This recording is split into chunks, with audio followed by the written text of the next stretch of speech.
Good morning everybody. মোৰ নাম দীপক গোস্বামী। মই সৰ্বশ্ৰেষ্ঠ ভেঞ্চাৰ প্ৰাইভেট লিমিটেডত আপোনাৰ অক্টোবৰ মাহৰ 10 তাৰিখে জইন কৰিছিলোঁ। সেইদিনা ইনগ্ৰেশ্যন হৈছিল।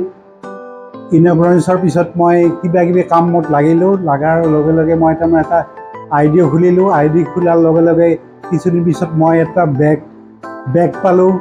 তাৰপিছত মোৰ মিছেছৰ কাৰণে এটা বেগ পালোঁ, এডাল বেল্ট পালোঁ, এটা মানি বেগো পালোঁ। তাৰপিছত এনেকৈ মই অকণকৈ কাম আগবাঢ়ি গ'লোঁ। অলৰেডি মই কোকৰাঝাৰৰ 2খনমান মিটিঙো এটেণ্ড কৰিলোঁ।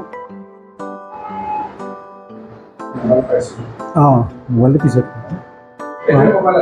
এইটো ন বেলেগ এটা।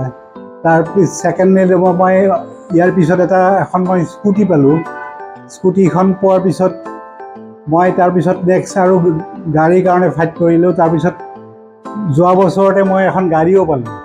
তাৰ লগে লগে তাৰ কিছুদিন পিছতে মই এটা মোবাইল ফোনো পালোঁ আৰু আজি এটা ঘড়ীও পালোঁ।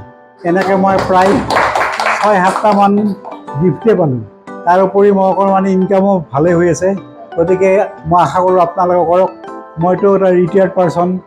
মোৰ তাৰমানে এজটো আপোনাৰ 60ৰ বেছি হৈ গৈছে। তথাপিও যদি মোৰ এনাৰ্জি আছে, আপোনালোকতো এজ কম আছে, নিশ্চয় আপোনালোকে মোতকৈ বেছি ভাল বিজনেছ কৰিব পাৰিব।